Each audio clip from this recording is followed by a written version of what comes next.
Assalamualaikum warahmatullahi wabarakatuh. Alhamdulillah, selalu saja lisan kita memuji Allah subhanahu wa ta'ala atas segala nikmat dilimpahkan kepada kita.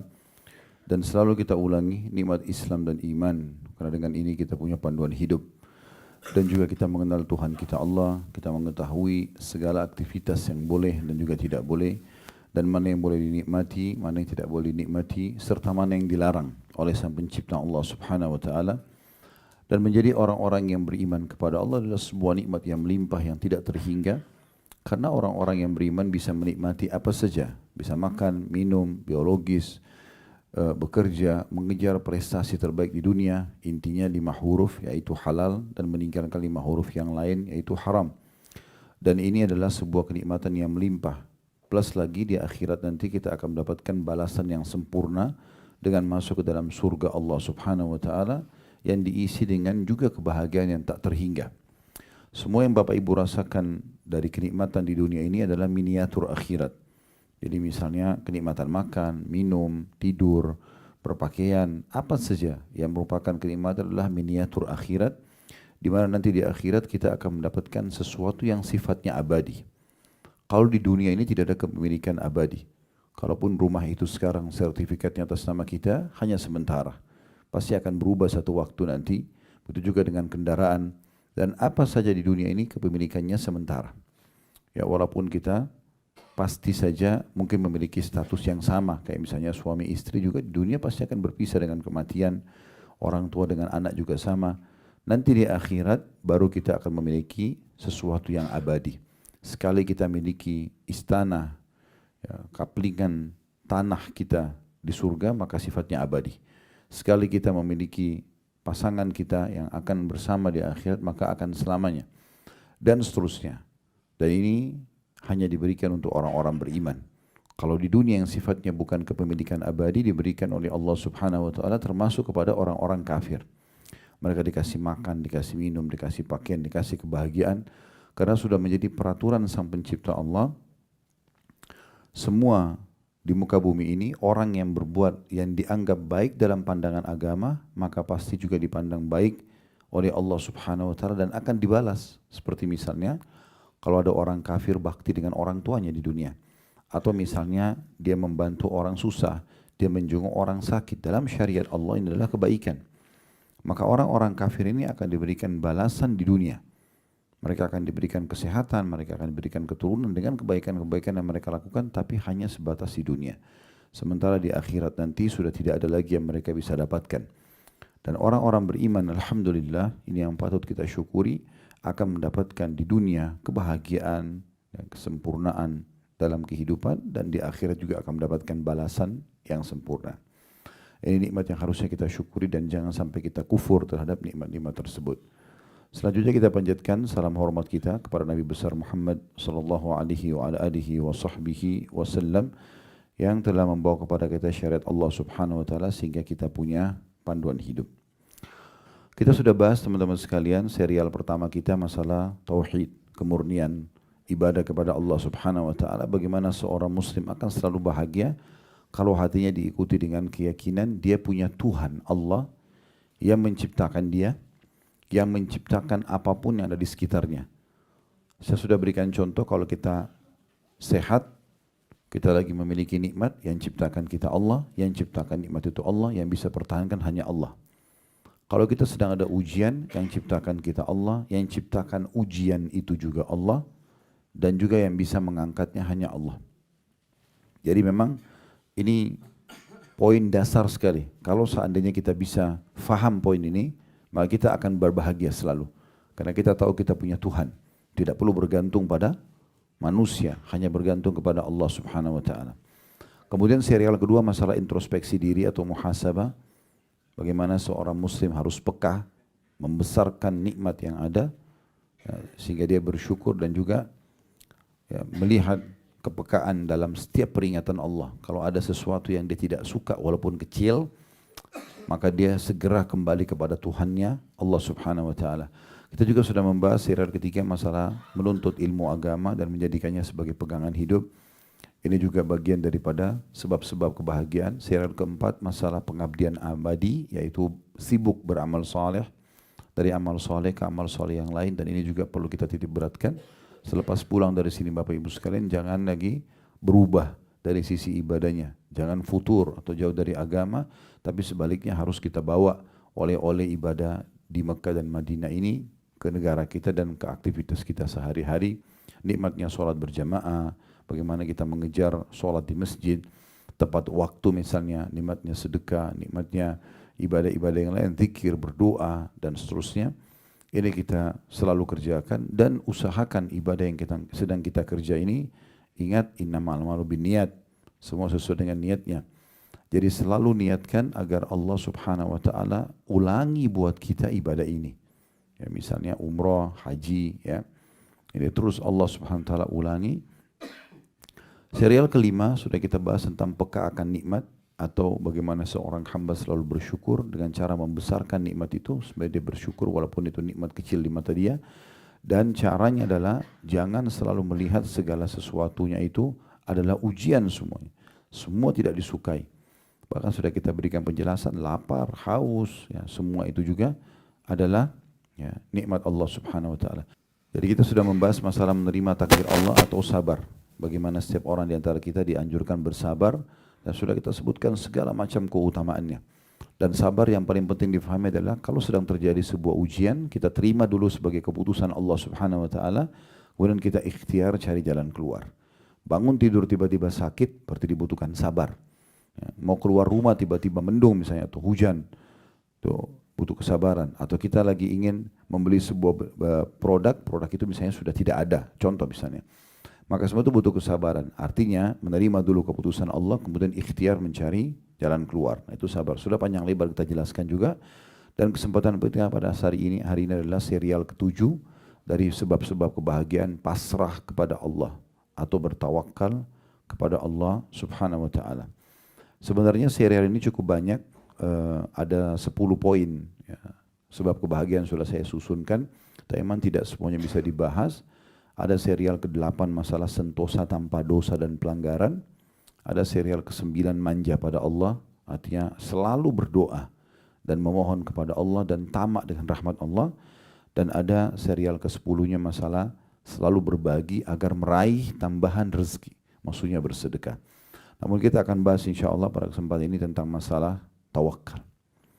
Bapak Ibu sekalian, perlu Anda ketahui bahwasanya agama Allah Subhanahu wa taala ini memerintahkan kita sebagai penganutnya atau agama Islam agar selalu berusaha. Islam ini agama bergerak. Islam paling membenci malas, ya, paling benci putus asa. Islam paling membenci orang dendam. Semuanya yang buruk-buruk itu tidak ada. Yang ada optimisme. Kita selalu bisa, kita selalu bergerak.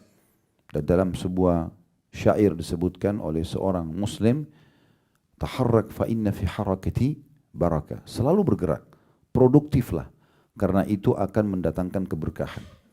Ya. Nabi SAW selalu berlindung dari malas, tidak mau bergerak, tidak mau beraktivitas, ya, tidak mau produktif. Itu semua Nabi SAW berlindung kepadanya. Sampai beliau menjadikan doa khusus setiap kali mau salam membaca itu, ya.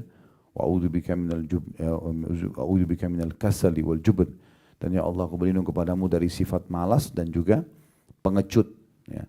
Karena memang Islam adalah agama bergerak. Kita lihat sendiri aktivitas kita, ya. Sholat ada gerakan badan. Kita kemarin tawaf, iya. Kita sa'i, jalan. Ya. Jadi memang agama ini agama bergerak sebenarnya. Kita bisa lihat seperti itu. Ya, kemudian juga banyak aktivitas yang lain. Seperti kita kalau ingin mendapatkan pahala dari nafkah kita bekerja, ingin berinfak, bangun masjid, kemudian jihad misalnya, itu semua butuh gerakan-gerakan. Jadi nggak mungkin bertemu antara Islam dengan orang-orang yang vakum ataupun malas, itu nggak mungkin. Ya, Islam selalu menyuruh kita bergerak. Bahkan kata Nabi SAW, kalau di tangan seseorang di antara kalian ada bibit tumbuhan dan dia tahu besok terjadi kiamat, tetap dia tancapkan. Walaupun kita sudah tahu besok akan terjadi kiamat, tidak ada kata-kata putus asa. Kita yakin kalau kita tancap maka kita akan mendapatkan pahala dari pohon tersebut. Makanya Abdullah bin Umar radhiyallahu anhuma, beliau pada saat sudah sangat tua, rambutnya sudah putih semua, alisnya putih, jenggotnya putih semua, sudah sangat tua. di atas 90 tahun masalah umur beliau. Beliau ya, memegang bibit pohon kurma. Dan kita tahu pohon kurma ini mirip pohon kelapa, dia cukup lama baru berbuah gitu. Walaupun nanti setelah berbuah umurnya juga panjang ya. Jadi pohon-pohon yang umur panjang itu seperti buah kurma, buah zaitun, ya itu bisa sampai ratusan tahun umurnya gitu. Nah, tapi beliau pada saat itu pegang bibit kecil, lalu beliau ingin menanamnya. Maka beliau tancapkan ke tanah. Setelah ditutup dengan tanah, ada orang-orang yang datang mengatakan, wahai Abdullah bin Umar, wahai Abdullah bin Umar, kapan kira-kira Anda akan menikmati pohon kurma ini? Kapan Anda akan menikmatinya? Maksudnya mereka pikir ini pohon masih lama, mungkin 15-20 tahun kemudian baru berbuah gitu. Maka beliau tersenyum sambil mengatakan, sesungguhnya kalau aku tidak bisa menikmatinya, maka akan dinikmati oleh orang yang datang setelahku. Dan Nabi SAW mengatakan tidak ada seseorang yang menanam sebuah pohon, ya kemudian dinikmati pohon itu oleh manusia, jin, atau hewan-hewan, kecuali penanamnya akan panen pahalanya. Maka betul-betul dalam Islam selalu aja ada optimisme. Dan Nabi SAW juga mengatakan, aku sangat tidak suka dengan pesimis. Saya tidak bisa, saya tidak mampu, ya, dan seterusnya. Tetapi aku sangat suka dengan al-fa'al. Dan makna al-fa'al adalah kalimat optimis. Saya bisa, saya akan mampu, saya akan raih. Teman-teman udah tahu belum kalau para sahabat Nabi Ridwanullah alaihim ada di antara mereka yang masuk Islam umurnya sudah 60 tahun. 70 tahun. Tapi mereka tidak putus asa untuk menghafal Al-Quran. Mereka tidak putus asa tetap untuk meninggal mati syahid di medan perang. Mereka tidak putus asa untuk tetap datang menuntut ilmu. Ya. Sampai ada di antara sahabat yang datang ke masjid untuk belajar ataupun sholat 5 waktu itu harus ditopang oleh teman-temannya karena tua dan lemahnya. Tapi seperti itulah Islam mengajarkan agar setiap orang penganutnya, setiap muslim itu selalu optimis dan selalu bergerak. Nah ini poin penting yang merupakan pondasi tawakal. Karena tawakal artinya adalah orang bekerja dulu, setelah dia bergerak bekerja, agar dia bisa sukses, maka dia kemudian menyerahkan hasil usahanya kepada Allah Subhanahu wa taala. Ibnu Rajab Al-Hambali menjelaskan tentang tawakal ini. Maksudnya bekerja dulu. Setelah bekerja, perbuatan apapun walaupun kecil, apalagi kalau sampai besar, kemudian menyerahkan hasilnya kepada Allah.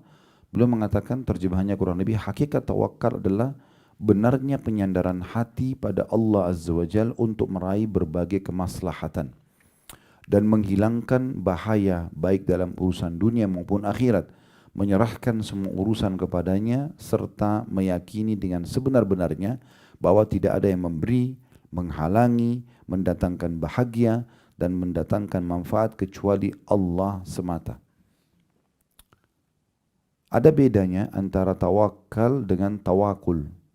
Kalau tawakal teman-teman sekalian, dia berusaha dulu kemudian dia kembalikan kepada Allah. Dan ini dipastikan orang yang seperti ini akan terpenuhi.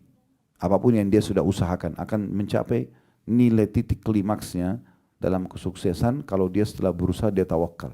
Dia bekerja dulu, kemudian dia bertawakal kepada Allah. Dia mulai belajar, baru dia tawakal kepada Allah. Jadi dia ikhtiar dulu. Maka dipastikan nanti hasil ikhtiarnya atau upayanya walaupun itu kecil, yang penting bukan sesuatu yang diharamkan dalam agama, pasti akan mendatangkan kebahagiaan. Dan pasti akan meraih apa yang dia inginkan. Seperti itulah. Yang penting dia ikuti hasil perbuatannya kepada tawakalnya. Dan kalau tawakul adalah seseorang yang menggantungkan sesuatu pada Allah tapi tanpa ikhtiar. Nah cara memahaminya begini. Pernah di Masjid Nabawi ini, masjid di depan mata kita yang alhamdulillah kita bisa sholat sekarang. Itu Bapak Ibu sekalian, ada satu sahabat dia ingin mendengarkan pengajian Nabi SAW. Begitu dia mau masuk masjid, dia lagi pegang tali kekangan untanya. Kemudian dia ragu antara ikat atau enggak ya. Terus dia bilang, sudahlah, saya tawakal kepada Allah. Tidak diikat, kemudian dia mau masuk pengajian. Begitu kakinya menginjakkan kaki ke pintu masjid, untanya lari. Maka dia pun sibuk mengejar unta tersebut. Dan unta ini larinya cepat sekali. Dan dia kalau lepas susah untuk ditangkap. Makanya Nabi SAW menggambarkan orang yang punya hafalan Al-Quran, kemudian dia tidak menjaganya, kata Nabi SAW, ya, itu ibarat unta yang lepas. Susah sekali untuk ditangkap. Karena unta itu apalagi kalau sudah lepas di padang pasir, ya, dia bisa hidup 3 hari 3 malam nggak makan, nggak minum. Mungkin kalau manusia sudah lemes, tapi unta bisa.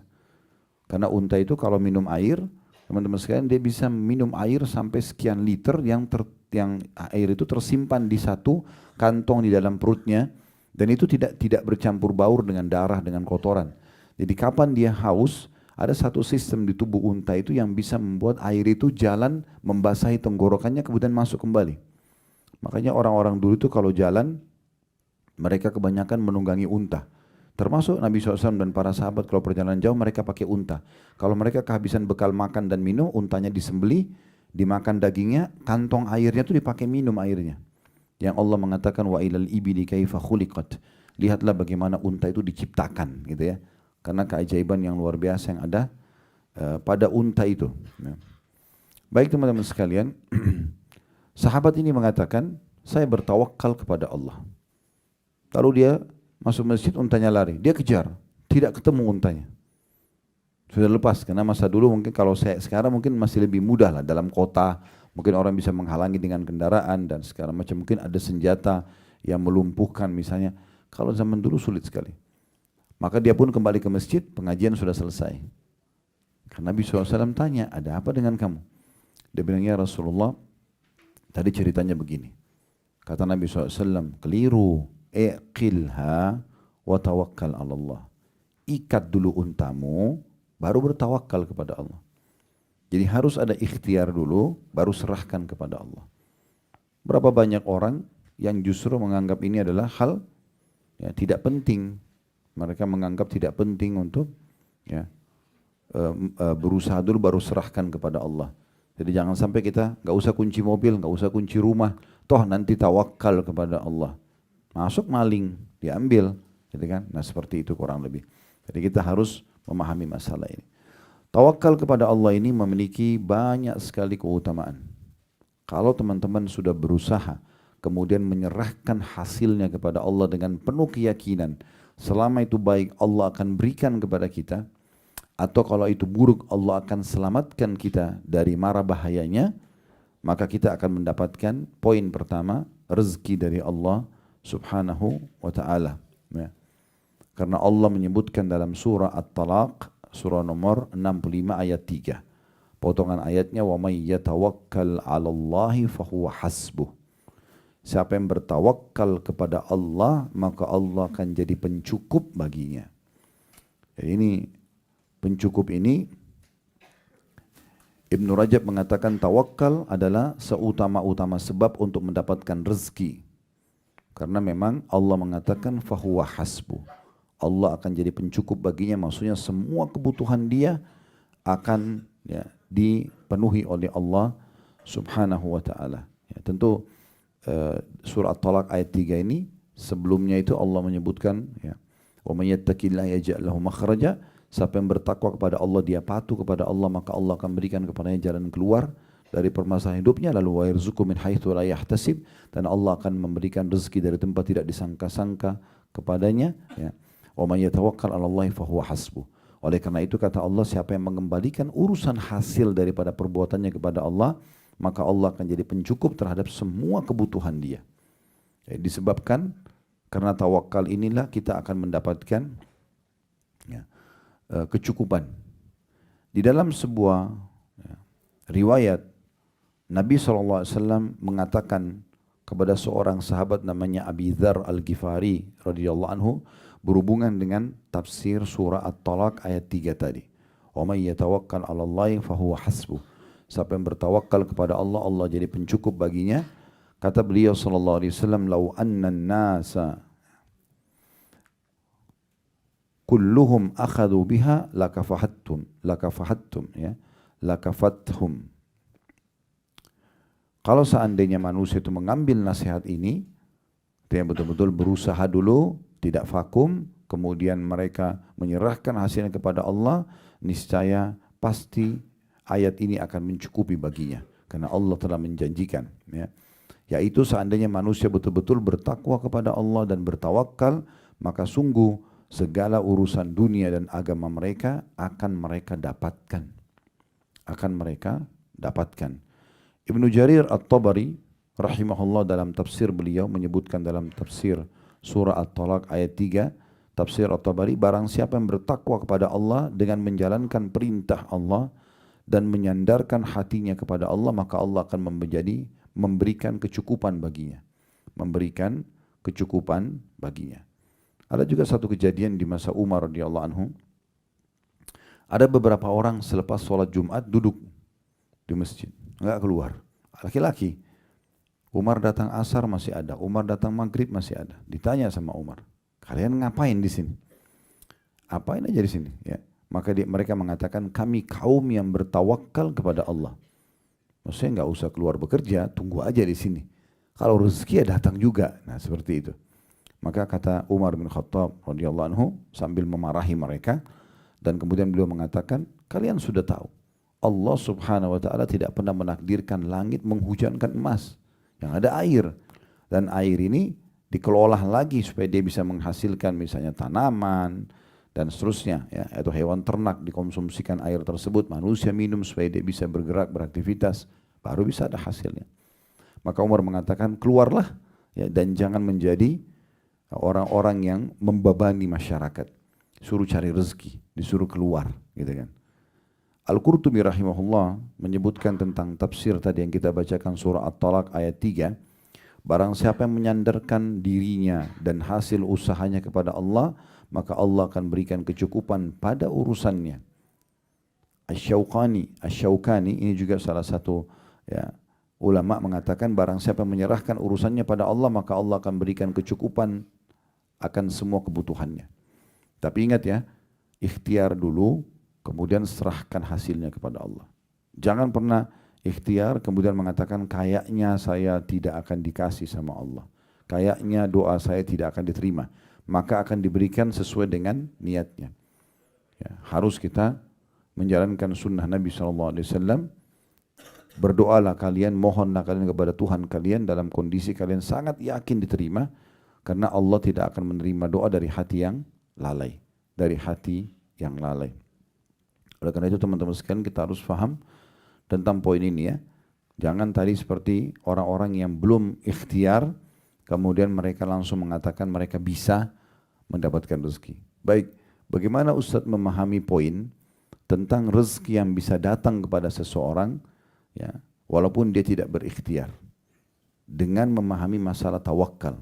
Di sini dirincikan oleh para ulama. Ada memang di antara rezeki yang Allah subhanahu wa ta'ala berikan tanpa upaya. Memang ada. Dan ini tidak ada urusannya sama tawakal. Karena memang Allah berikan dia semacam bonus. Seperti oksigen yang kita hirup, cahaya yang ditangkap oleh mata, telinga yang didengar, suara yang didengar oleh telinga misalnya, ucapan kata-kata yang terucapkan dari lisan kita misalnya. Semua itu kan memang tanpa upaya dari kita, tapi Allah kasih gitu kan. Memang ada begini aja, tidak ada hubungannya sama tawakal.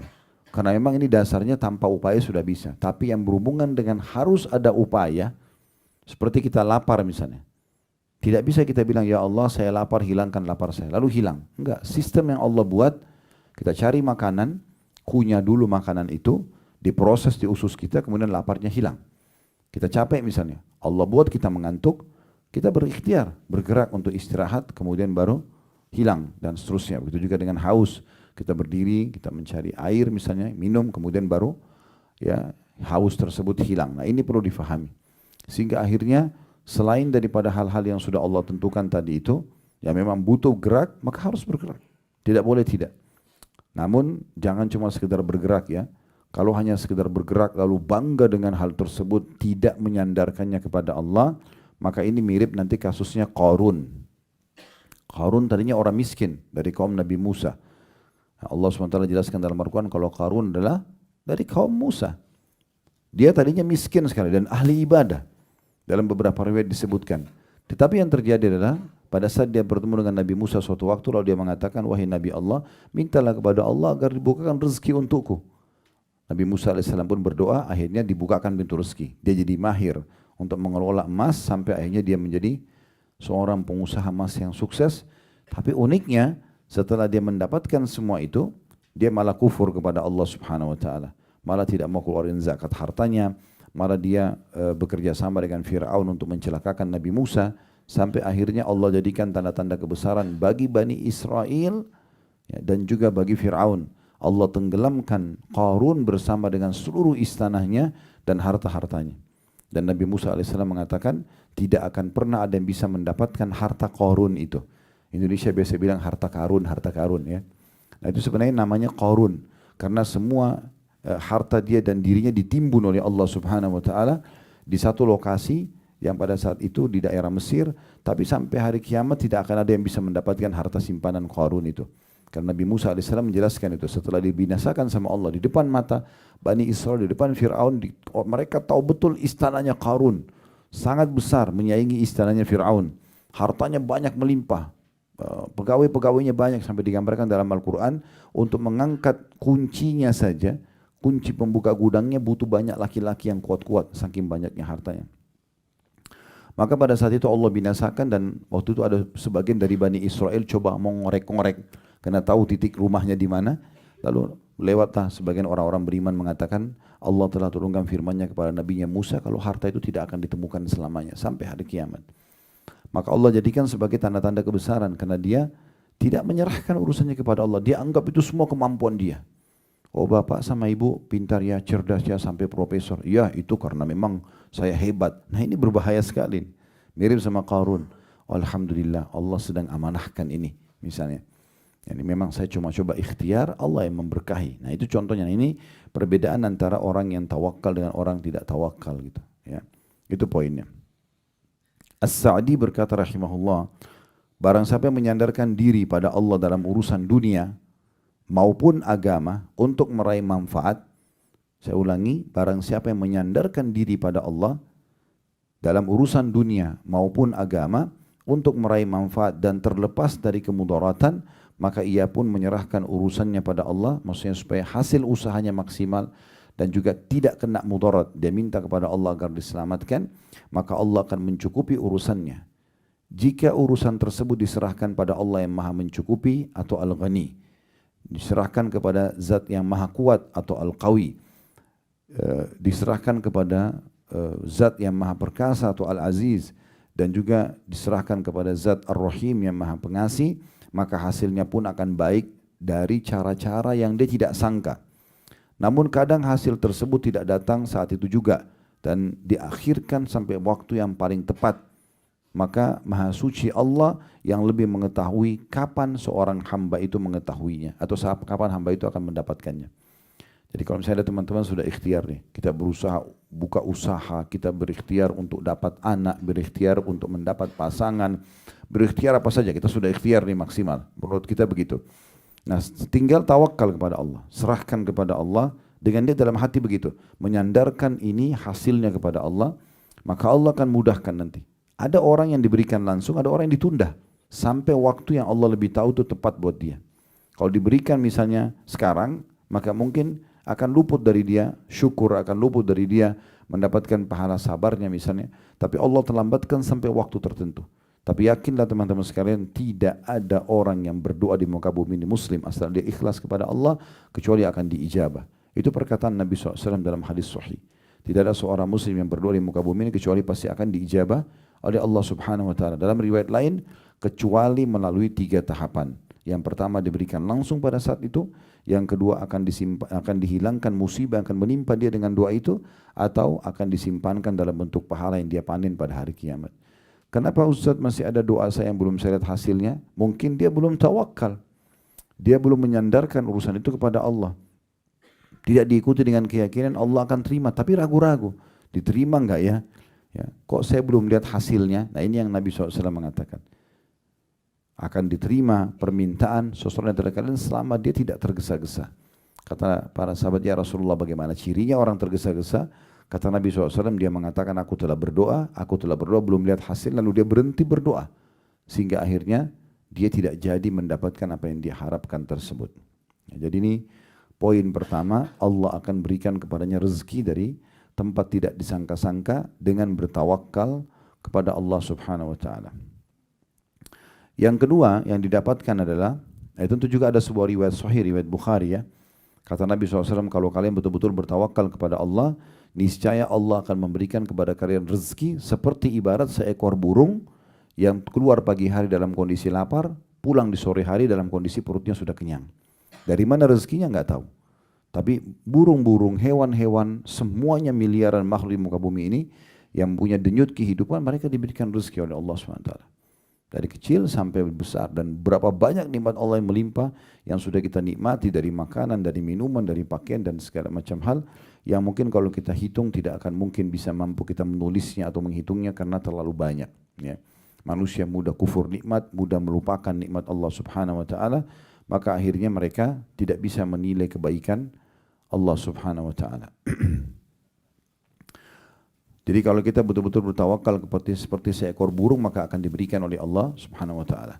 Saya berikan contoh yang lain. Pernah ada seorang salafus saleh dulu, dia keluar dari kebun kurmanya, kemudian dia melihat ya, di kebun kurma itu pekerjaan sangat banyak dan sangat letih dia, capek sekali.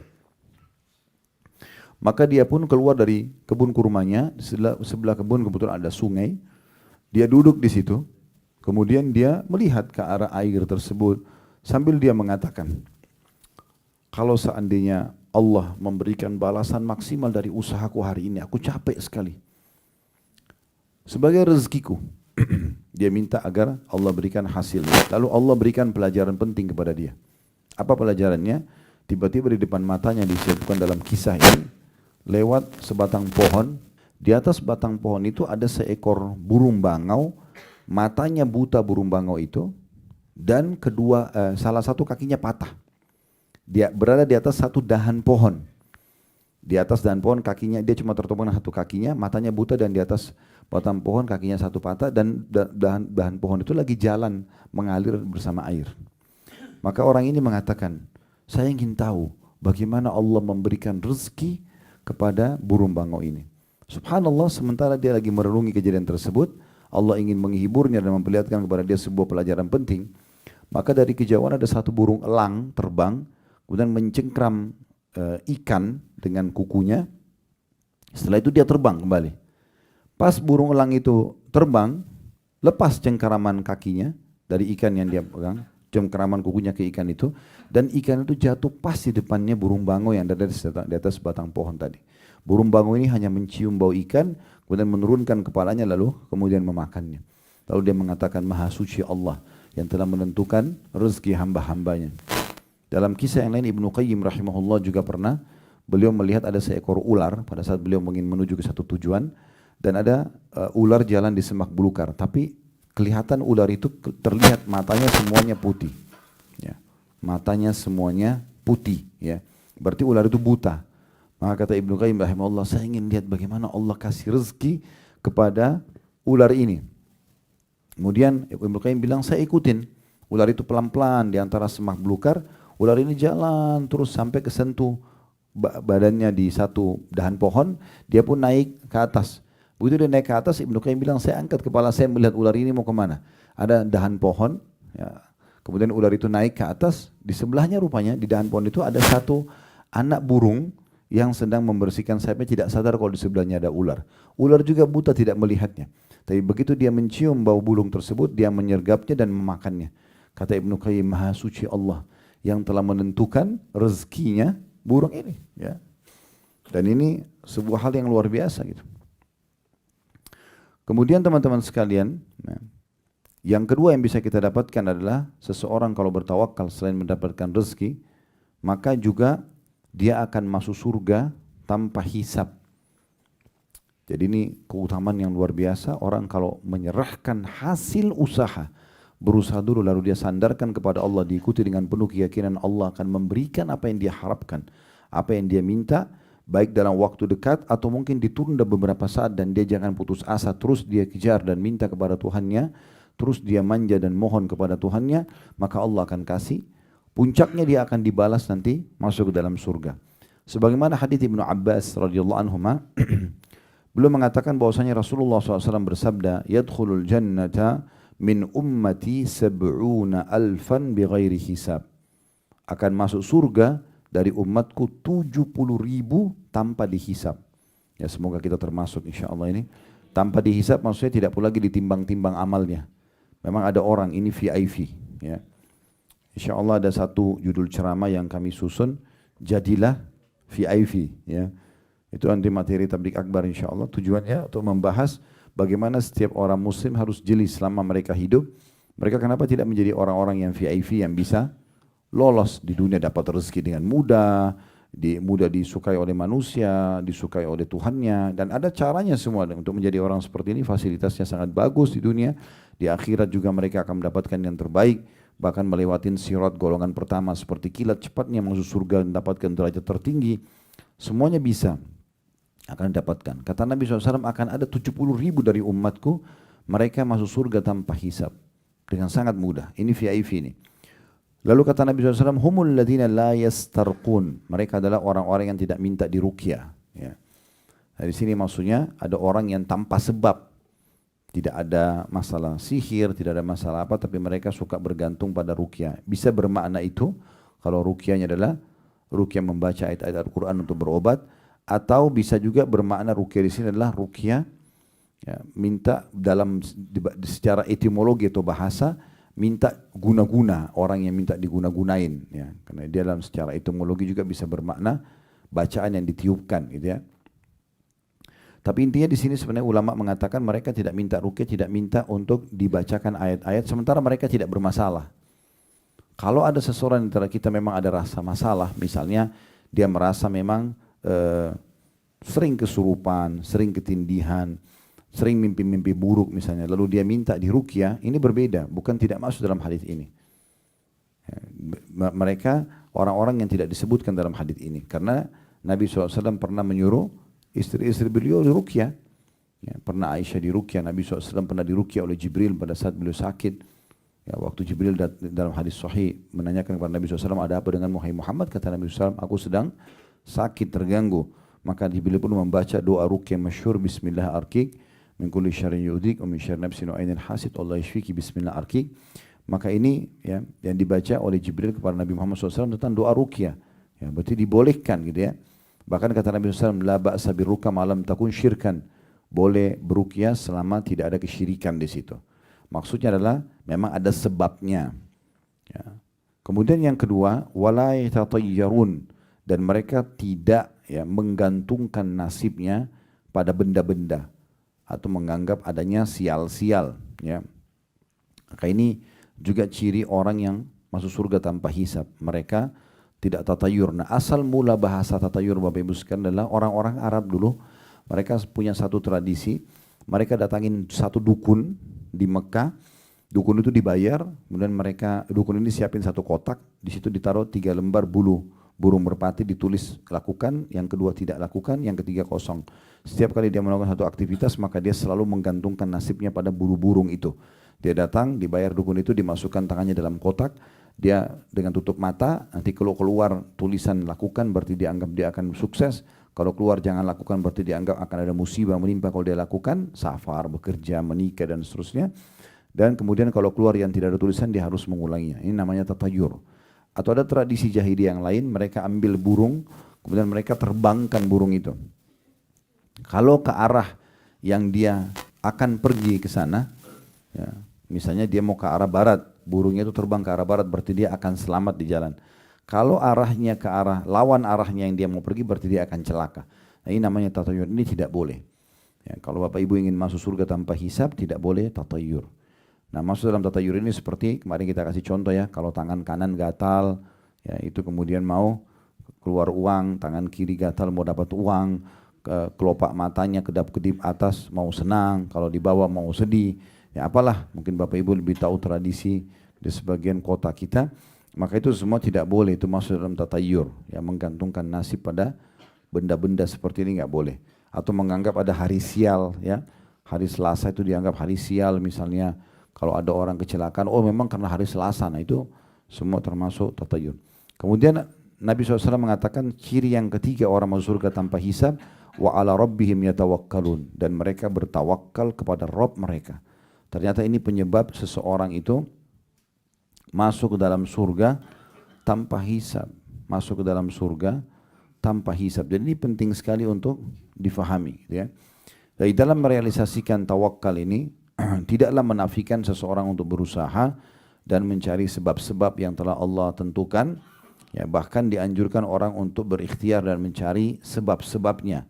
Hanya saja setelah dia berusaha, maka dia serahkan kepada Allah subhanahu wa ta'ala. Ya. Al-Munawi coba menanggapi hadis tadi yang saya sebutkan tentang burung ya. Yang kata Nabi SAW, "Lau annakum tatawakkaluna 'ala Allahi haqqa tawakkuli."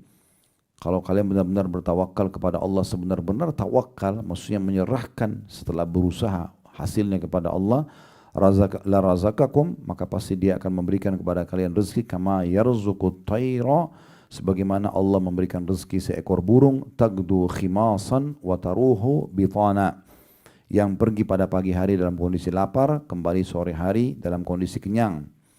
Al-Munawi mengatakan tentang tangkapan hadis ini, burung itu pergi pada pagi hari dalam keadaan lapar dan karena dia ikhtiar, dia keluar bekerja, dia berusaha mencari, maka ketika tiba sore hari dia kembali dalam keadaan kenyang.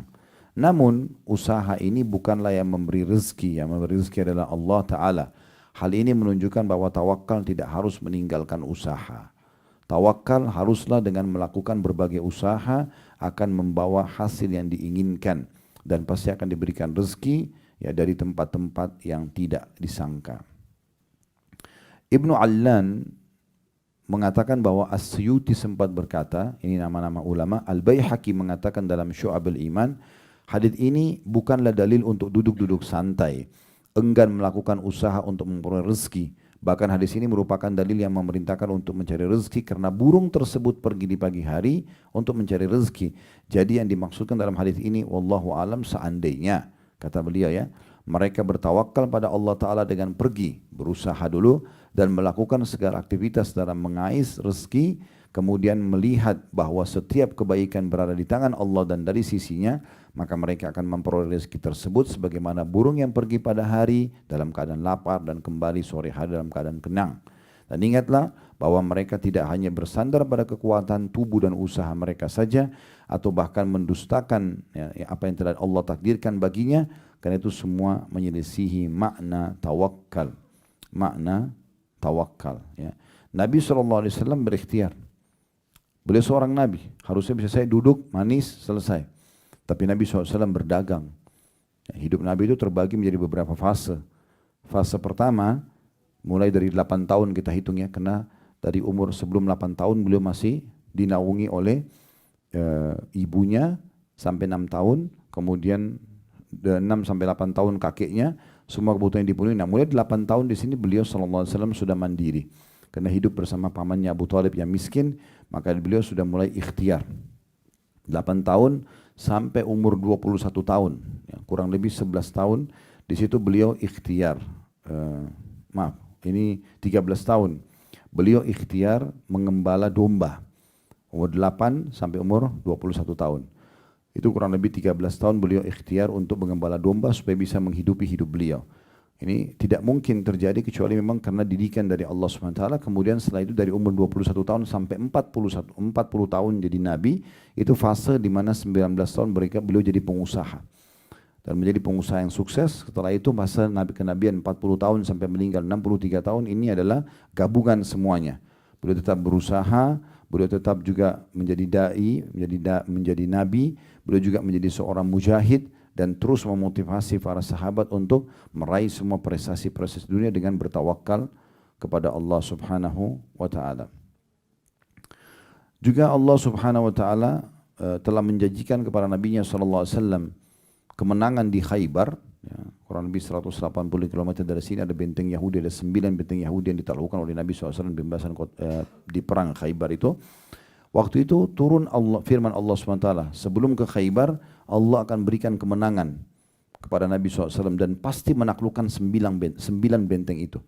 Pertanyaan sederhana, apakah Nabi SAW setelah menerima berita gembira ini, kemudian duduk manis, udah di Madinah aja, toh juga akan dapat kemenangan, Allah sudah janji? Tidak. Beliau bentuk pasukan, beliau membawa senjata terbaiknya, kuda terbaiknya, kemudian menuju ke Khaybar. Dan apa Bapak Ibu sudah tahu waktu tiba di Khaybar itu para sahabat teriak-teriak, Allahu Akbar, Allahu Akbar, tuh lihat benteng Yahudi. Ini yang Allah janjikan. Kata Nabi SAW, jangan kalian teriak-teriak dalam memanggil Tuhan kalian karena Allah tidak tuli. Cukup dengan suara biasa saja. Dan jangan berharap bertemu dengan musuh kalian, berharaplah musuh dengar kalian mereka ketakutan. Ya, sehingga kalian sudah menang tanpa peperangan. Tapi kalau kalian harus berhadapan, maka kokohkanlah kaki kalian. Tapi Nabi SAW ikhtiar, dan Bapak Ibu perlu tahu, benteng pertama saja, benteng Naim namanya, atau benteng Naim. Benteng Naim ini dikepung oleh Nabi SAW 43 hari. Dan sementara pengepungan itu sempat ada masa kelaparan. Dan sempat kelingking beliau kena anak panah Yahudi. Padahal sudah dijanjikan kemenangan. Tapi Nabi SAW terus ikhtiar mengejar janji Allah itu. Tidak berhenti. Nah ini hakikat tawakal di situ. Jadi dia walaupun sudah dijanjikan misalnya orang muslim akan dikasih rezeki, orang yang doa akan diterima. Beliau selain berusaha, beliau juga mengejar dan coba meraih apa yang sudah Allah janjikan itu. Dan begitu juga Allah menyebutkan dalam surah Al-Anfal tentang pentingnya setiap orang di antara kita mempersiapkan diri untuk berperang. Ya. Bukan berarti orang mukmin itu dijanjikan kemenangan oleh Allah. Allah bisa turunkan malaikat membantu dalam peperangan. Mereka lalu tidak ikhtiar, tidak. Mereka latihan, mereka melatih kudanya, mereka menajamkan pedangnya, mereka menajamkan anak-anak panahnya, ujung anak panahnya, dan seterusnya. Ini ikhtiar. Makanya Allah bilang dalam surat Anfal, wa'iddu lahum mastata'tum min quwwatin wa min ribatil khair. Dan persiapkanlah yang terbaik dari diri kalian untuk menghadapi musuh-musuh Allah itu, ya sesanggup kalian. Ya. Dan juga dengan melatih kuda-kuda yang ditambat untuk berperang. Jadi semua ini adalah makna daripada tawakal kepada Allah Subhanahu wa ta'ala. Ini kurang lebih gambaran tentang masalah tawakal. Maka kita harus memahami, kerja dulu, berusaha dulu, kemudian kita serahkan kepada Allah Subhanahu wa ta'ala. Mungkin begitu saja, kita tutup dengan kafaratul majlis. Subhanakallahumma bihamdika asyhadu an la ilaha illa anta astaghfiruka wa atubu ilaik. Wassalamualaikum warahmatullahi wabarakatuh.